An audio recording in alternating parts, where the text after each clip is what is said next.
My fiancé texted, "Once I have the house, he's useless to me and falsely accusing me." But in court, the truth revealed who should really be afraid. I'm a firefighter. I thought I had life figured out until my fiancé set me up and I landed in cuffs. Here's how it started.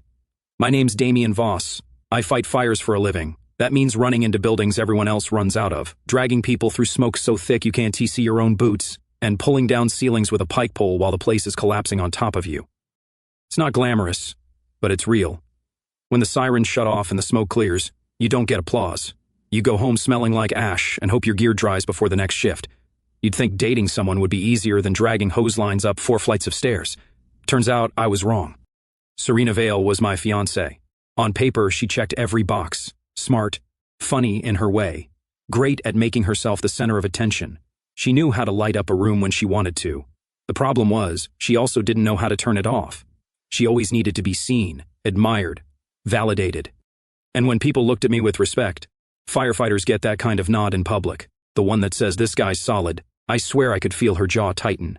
You ever been at a party where you feel like the punchline and you didn't even tell a joke? That was me half the time when Serena was around. We were at a friend's game night once, sitting around a cluttered living room with pizza boxes stacked on the counter and cheap beer cans on the floor. Somebody asked me about a fire we'd run the week before. Before I could answer, Serena laughed and said, "Oh, Damien just sprays water. Don't let him act like it's anything more." Everyone chuckled awkwardly. I forced a smile, but inside I noted it. One of many little digs. That was her way. She could never just let me have a moment. If I told a story, she'd add a twist to make me look slow or careless. If someone complimented me, she'd smirk and say something about me acting like a hero at home too. And when I didn't bite, when I just gave her that flat look, she hated it. The fights usually came later behind closed doors. They weren't about bills or chores, not really. They were about her wanting me to play her game, feed her insecurity, tell her she was the star, not me. She'd accuse me of being cold, detached, and maybe I am. I don't sugarcoat. You either trust me or you don't. That night, it started the same way. We were in my place, a quiet evening, nothing special. I'd just gotten off a long shift and was half sunk into the couch. Serena stood in front of the mirror near the hall, adjusting her makeup even though we weren't going anywhere. She asked if I'd posted the picture she'd sent me earlier. I hadn't. I told her I forgot. She turned, hand on her hip. Forgot or just didn't bother. I looked up at her, tired but calm. "It's not that deep, Serena. I was at work, not scrolling Instagram." Wrong answer. She launched into it, how I never put her first, how I get respect out there but make her invisible in here. She wanted to be seen, wanted people to know she mattered. I leaned back, arms crossed. "You need strangers to like your selfies? That's on you. I drag people out of burning apartments. I'm not worried about filters." She glared at me, lips pressed tight.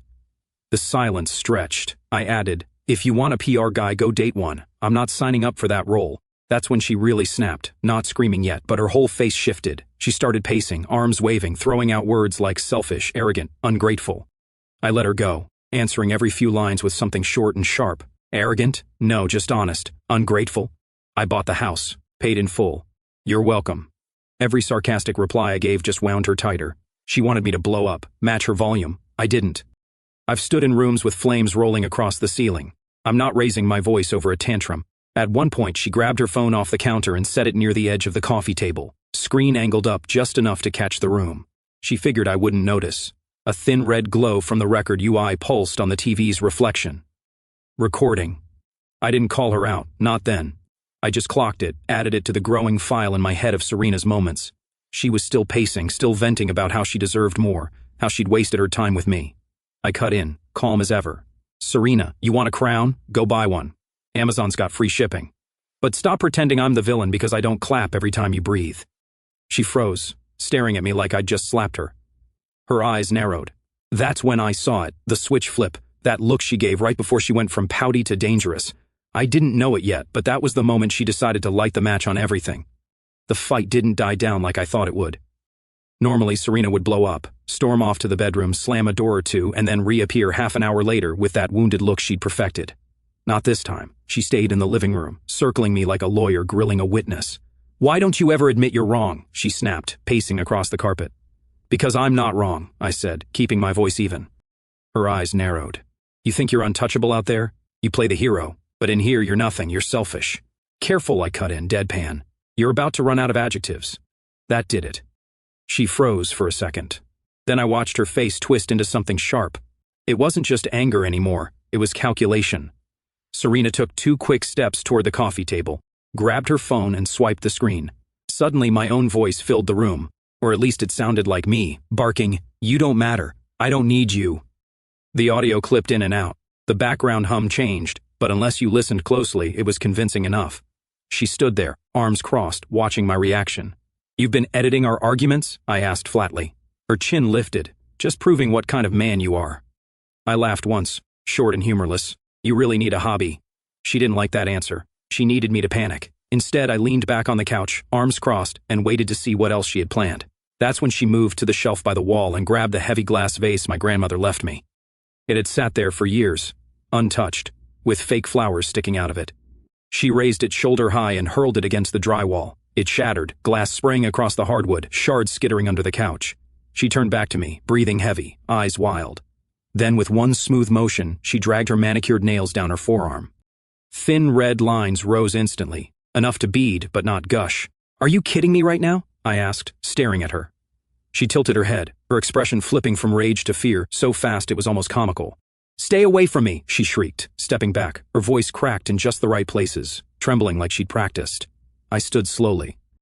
"Serena, don't do this. This is my house," she screamed, pointing toward the door. "It's literally not," I said calmly. "Title's in my name." Her hand shook as she lifted her phone, not for long. Then she pressed 911.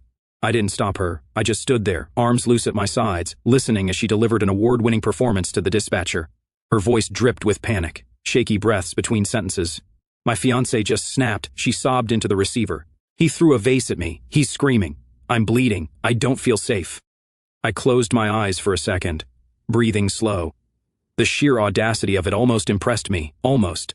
By the time the patrol cars pulled up, Serena was sitting on the front porch steps with her head in her hands, shoulders shaking. She looked like a painting of grief. The scratch on her arm was bright against her pale skin. Glass glittered on the floor inside, and I was standing in the doorway, stone silent. 2 officers approached. One was older, mid-40s, with lines in his face that said he'd seen too many domestic calls already. The other was young, fresh out of the academy, shifting nervously as he scanned the scene. "Sir, step outside," the older one said firmly. I did, hands visible, movement slow. I knew the drill. I wasn't going to give them any reason to escalate. The younger one crouched next to Serena. "Ma'am, can you tell me what happened?" She lifted her tear-streaked face, voice cracking perfectly on cue. He'd lost control. He threw that vase at me and then he grabbed me. She held up the faint scratch on her arm. I thought he was going to kill me. The officer's eyes flicked to me, then back to her. I spoke before anyone asked me. "That's a nice story. Shame about the special effects." I gestured toward the wall where the vase hit. "Thrown glass travels. This pattern hugs the wall. That's a smash, not a throw. But sure, let's pretend physics are optional." The older cop frowned. "Sir, now's not the time." I shrugged. "You're right. Save it for court." They separated us. Standard procedure. The older one cuffed me while the younger one kept Serena in her performance bubble. She avoided looking at me until the cuffs clicked. Then her eyes cut sideways and there it was, that little smirk she couldn't hide. The officer tightened the cuffs just enough to make them dig into my wrists. "You're under arrest," he said, tone flat. I didn't argue. I didn't resist. I just gave Serena a long look, no anger, no begging, just a steady stare that told her exactly what I was thinking. "You've overplayed your hand." As they walked me toward the cruiser, Serena leaned slightly, just enough for her whisper to reach me over the radio chatter. "Have fun in jail, Damien." I smiled, dry as dust. "You'll run out of mascara before I run out of patience." Her smirk faltered for half a second. Then the car door closed, and the world outside blurred as the cruiser pulled away. They dropped me in a holding cell that smelled like bleach and old sweat. The kind of place you'd expect to see on a cop show, only less dramatic and more depressing. Fluorescent lights buzzed overhead, too bright for the dingy concrete walls. The bench was metal, cold even through my jeans. The door clanged shut and echoed down the hall. I leaned back against the wall and stared at the chipped paint. It wasn't my first time in a station, but it was the first time I'd been on this side of the bars. A guy 2 cells down was snoring like a busted chainsaw. Somewhere further away a phone rang, muffled voices answered, then footsteps passed by without stopping. Time didn't move in there. Every minute stretched into 10. I rubbed the side of my head and let out a slow breath. I wasn't worried about the charge sticking, not with the right eyes on the evidence. But the process itself, that was the problem. Arrest records, suspensions, hearings. Even if I walked out free tomorrow, Serena had already fired the first shot. That's when the thought hit me. I still had one call. My father, Chief Ryland Kane. To the rest of the city, he was the police chief. To me, he was the guy I'd been avoiding for years. I'd taken my mother's last name at 18 just to put distance between us. He'd been strict, demanding, always pushing me toward the academy. I wanted my own path, so I chose firefighting. We'd spoken, sure, but it was strained, more nods at family events than real conversations. I picked up the wall phone when the guard finally waved me over. The receiver was sticky, the cord barely reached my ear. I punched in the number I hadn't used in years. It rang twice before a low, steady voice answered. Kane. I swallowed, my throat suddenly dry. It's me, Damien. A pause, not long, but long enough. Where are you? Central Precinct holding cell. Another pause. What happened? My fiancée staged it, scratched herself, smashed a vase, called it an attack. They bought it. Silence again, then just one word, understood. That was it. No lecture, no questions. Just that weight in his tone like a door had closed somewhere far away.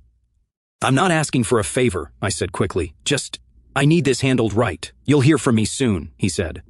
Then the line clicked dead. I stood there a second staring at the receiver before hanging it up.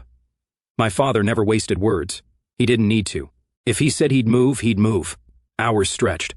A guard brought me a paper cup of water. He didn't meet my eyes. The snoring down the hall cut in and out like static. I stayed calm, detached. Let Serena think she cornered me.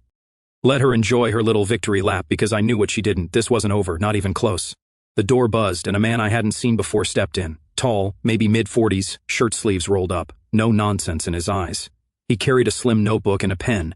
He introduced himself without wasting a second. Detective Marrow, I'm re-examining your case. His tone wasn't friendly, but it wasn't hostile either. It was clinical, measured. He asked for my version of events, not a long speech, just the key points. I told him about the vase, the scratch, the recording, the way Serena staged it all. He scribbled notes quickly, not interrupting, but his eyebrows twitched when I mentioned the audio clipping. That told me he'd already suspected it. Marrow didn't linger. He closed the notebook, nodded once, and left. That was his style, efficient, in and out. The door at the end of the hall opened, and Chief Ryland Kane walked in.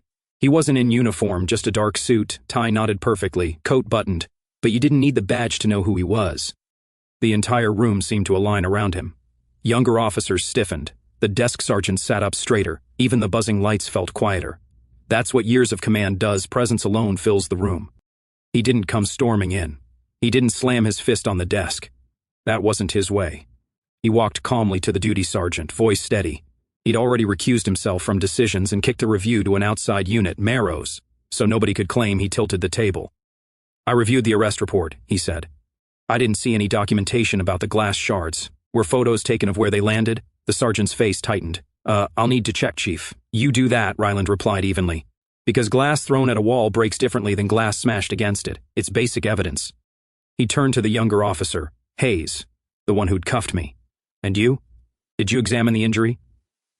Hayes shifted on his feet. She had a visible scratch. Protocol requires judgment, my father interrupted. His voice didn't rise, but it cut like steel. Did you check her nails for residue? Did you confirm the wound pattern matched her claim, or did you accept a performance at face value? Hayes swallowed hard. No, sir, I didn't check. Ryland's gaze held on him a moment too long, then shifted away. He wasn't there to humiliate anyone, just to make a point. Within an hour, the paperwork shuffled again. The door to my cell opened, and a nervous officer unlocked the cuffs. Mr. Voss, you're free to go. You'll be contacted for further statements. For now, you're released. I stepped out. The hall was busy but strangely quiet. My father stood by the desk, hands clasped behind his back. He didn't smile. He didn't need to. You okay? He asked, low enough for just me. I'm fine, I said. Stay away from her, he told me. Let the system handle it. That was all. Not a reunion, not a lecture, just the rules of engagement laid out plain. I nodded. My phone buzzed the second I powered it back on. One new text from Serena. This isn't over. The house is mine. I stared at the screen for a moment, then slid the phone back into my pocket without typing a word. I didn't drive home, not yet. Instead, I turned the wheel and headed across town. The lights were still on in a strip mall office where my lawyer kept late hours, the kind of guy who didn't care what time it was if the work needed doing. When I walked in, damp from the rain, he raised his eyebrows but didn't ask questions. I told him everything, the fight, the vase, the scratch, the arrest, my father's arrival. He listened, tapping a pen on his desk, eyes sharp. When I finished, he leaned back and said simply, "All right. Then we file a counter, malicious prosecution, restraining order, all of it. If she wants a war, we'll give her one." He extended his hand across the desk. I shook it. No ceremony, no speeches, just business. For the first time that night, I felt the ground steady beneath me again. Detective Cole Marrow didn't waste time. Over the next week, he dug into the mess Serena had created. He showed up with a thin folder, sat across from me at my lawyer's office, and asked questions like he was checking boxes in his head. Direct, sharp, no fluff. First thing he tackled was the scene itself. By midweek, crime scene techs went back to my place and photographed everything, every shard of glass still left on the floor. When Marrow spread the photos out across the desk, the pattern spoke for itself. The majority of the shards were clustered tight against the wall, with the rest scattered outward in a wide fan. He tapped the photo with his pen. If it had been thrown at her, shards would have traveled farther into the room, not hugged the wall like this. This was a smash against the surface. My lawyer leaned forward. That matches what my client told you. Marrow gave a small nod. He didn't give credit for free, but I could see the confirmation in his eyes. He flipped to the next section, the audio. Serena had played her greatest hit for the responding officers, a clip of me supposedly shouting at her. Early in the week, Marrow sent it to digital forensics. The analysis showed splicing all over the place. Background hums didn't match. Words clipped mid-syllable. Even a stretch where my breathing pattern jumped like someone cut tape and glued it back together. She stitched together bits from separate arguments, Marrow explained. Good enough to fool someone hearing it cold, not good enough to hold up under review. I sat back in my chair. She really thought she could build a case out of scrap audio and broken glass. She thought you wouldn't fight back, my lawyer said. Marrow moved on. The injury. He had the ER report from a forensic nurse examiner on Serena's scratch. Long straight lines, evenly spaced, no bruising, no irregular tears, nothing that looked like a defensive wound. Consistent with a superficial self-inflicted injury, he said flatly. It doesn't match her claim. Piece by piece, the story was falling apart. But Marrow wasn't done. He pulled out a printed text log, highlighted sections marked with sticky tabs. Investigators obtained a warrant for her cloud backups and pulled the message threads, then printed the relevant excerpts. The first one was a message from Serena to her friend a week before the fight. He won't give me the life I want. I'll take it. Another one, once I've got the house, I don't need him. My stomach tightened as I read them. She hadn't just lost her temper, she'd planned it. That's not all, Marrow added. He flipped to another page. These were texts from just 2 days after I was arrested. Serena messaged a different friend, asking them to back her up if police called, to say they'd seen me get aggressive before. The friend never answered. Instead, they forwarded the entire conversation to the department. She's trying to build a false witness pool, Marrow said. That's obstruction. And the fact her friend turned it over? Not a good sign for her credibility. I couldn't help it. I let out a low laugh. She really thought people would lie for her. Shows how little she understands loyalty. My lawyer was already writing notes, pen moving fast. We'll add this to the counter-petition. Malicious prosecution, abuse of process. We're filing first thing tomorrow. The legal side was moving, but my personal life needed space.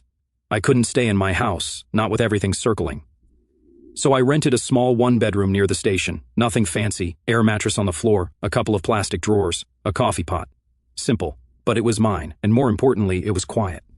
The first night I slept there, the silence hit me harder than I expected.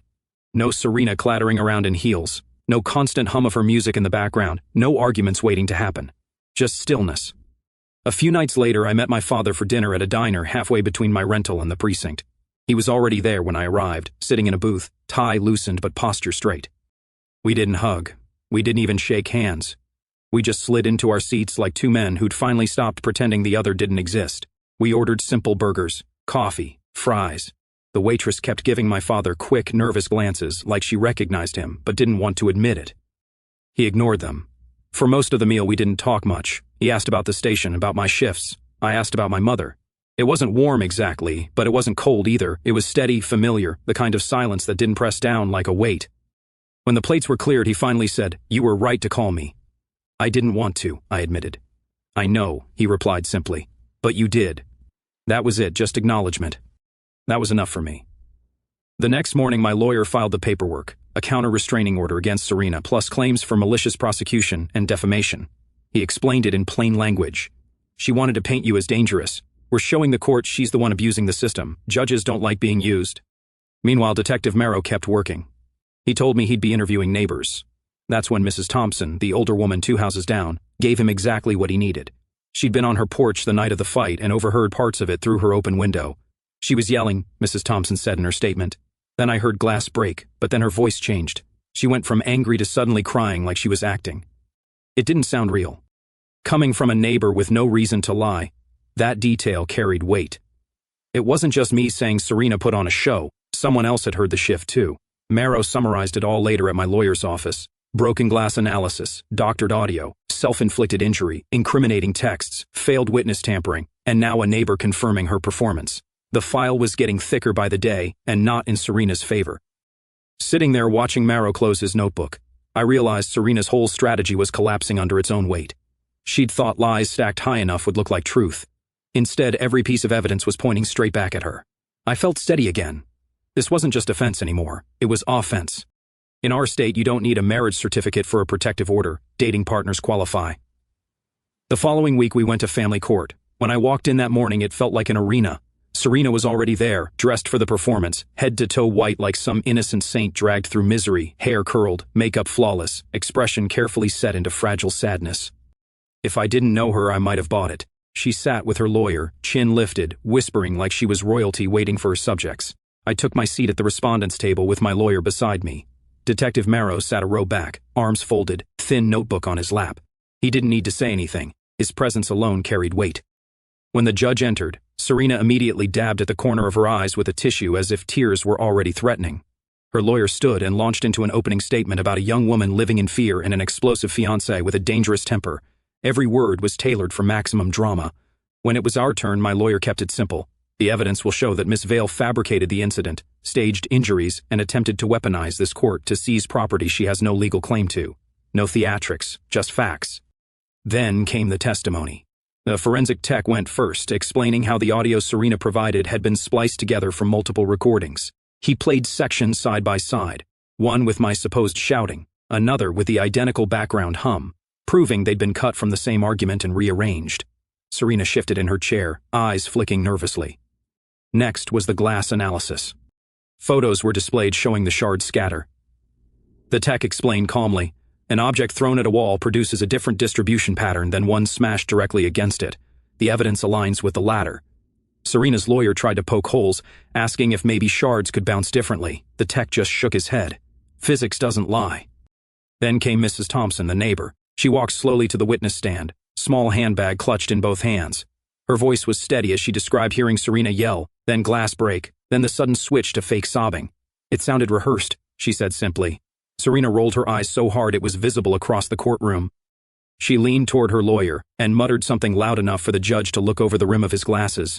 Then the texts came out. My lawyer read them clearly. He won't give me the life I want. I'll take it. Once I've got the house, I don't need him. And the kicker, her messages asking a friend to lie. Serena's face cracked. The sadness mask slipped into annoyance. Her jaw tightened. Her hand clutched her tissue like she wanted to tear it. During cross-examination, my lawyer pressed her. Ms. Vale, did you or did you not message your friend asking them to provide false testimony? I was upset, she snapped. People say things when they're upset. Things like, once I've got the house, I don't need him? Her voice rose. You're twisting my words. He's the one with the anger problem. She jabbed a finger toward me. The judge cleared his throat.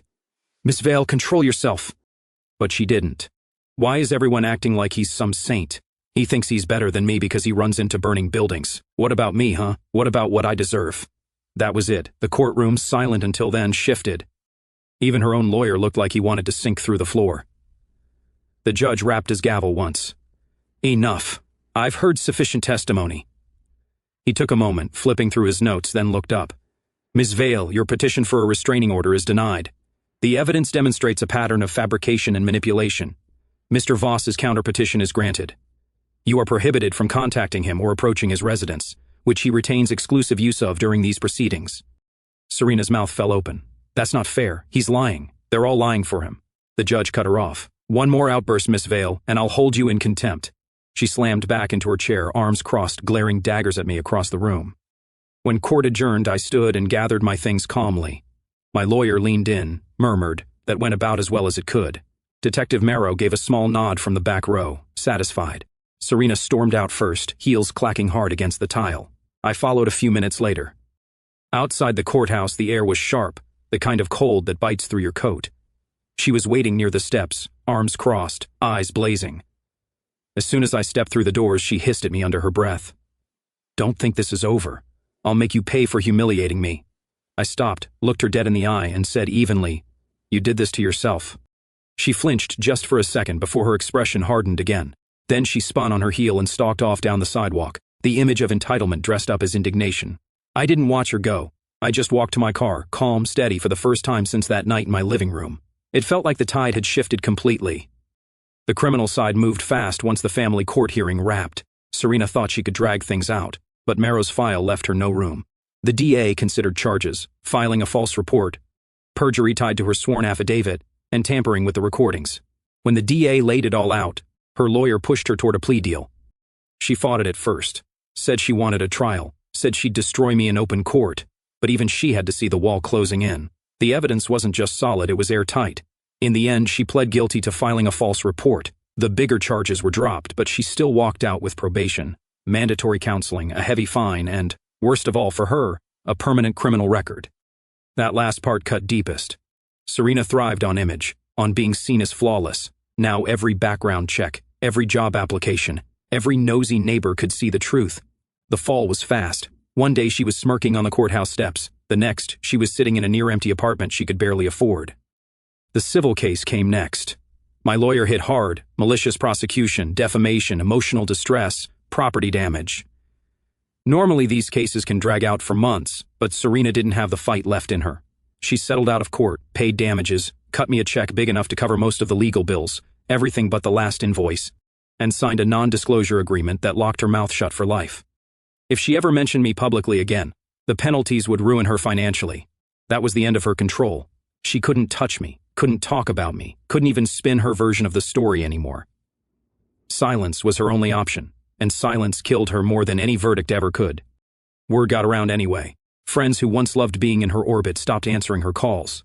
The same people who cheered her selfies now scrolled past in disgust. Employers didn't want her drama. And with her record, the doors kept slamming shut. I, on the other hand, started rebuilding. The first thing I did was go back to my house. The glass shards were long gone, but the hole in the drywall was still there. I patched it myself, smoothed it, painted it. Watching the wall return to clean white felt like erasing her from the space. Next came the ring. I took it to a jeweler and sold it. The guy behind the counter raised an eyebrow at the story but didn't ask questions. The cash went straight to my lawyer's last invoice. Clean break. Life settled into a new rhythm. Shifts at the station, late nights at the diner with my crew, weekends grabbing lunch with my father. We didn't talk about the old years we lost. We just lived like they were already behind us. He'd text me about a game, I'd show up, and for once it wasn't strained. It was normal. But Serena wasn't finished with me, not really. It was 2 months after the civil case closed. I was leaving the station after a 24-hour shift, heading for my truck, when I heard my name. She was posted at the corner of the building like she'd been there all night, no makeup, hair pulled back, clothes plain, the shine gone. "Damien," she said softly, "please, can we talk?" I stopped a few feet short. "You shouldn't be here."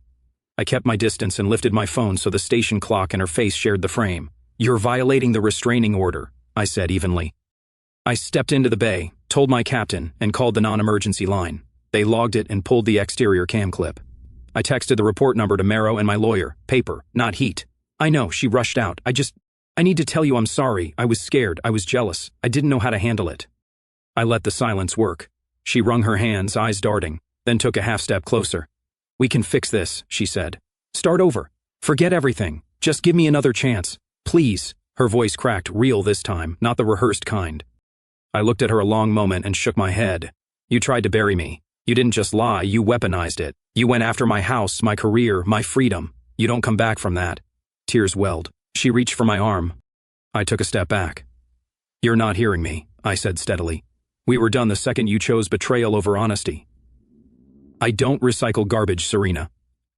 Her face collapsed. The proud mask she'd worn for years finally gave way, leaving only desperation. She turned, covered her face with her hands, and I walked past without looking back. That was the last time I saw her in person. 4 months later, her name was just a ghost attached to old paperwork. My life was steady again. I'd cleared out the last reminders of her from my house, replaced her things with space that actually felt like mine. My father came by one weekend and helped me fix the fence out back. We grilled burgers after, the smell of smoke in the yard, this time a good one. And at the station I felt sharper than ever. My crew noticed. I didn't carry weight on my shoulders anymore. When the alarm hit, I suited up, helmet under my arm, and ran with the same steady pace as always, but now with nothing dragging me down. One night, after a long call, I stepped out of a building into the damp night air. Smoke clung to my jacket, sirens faded in the distance, and the cool air hit my face like freedom itself. I took my helmet off, tucked it under my arm, and just breathed. That was the difference. Serena had smirked and told me to enjoy jail, but I was the one free of her, free of the lies, free of the weight she tried to chain me with. I heard she moved into a small apartment on the edge of town. People said the calls dried up and the door stayed quiet. Her smirk was gone. And me? I was still standing, still walking out of fires on my own terms, stronger than before.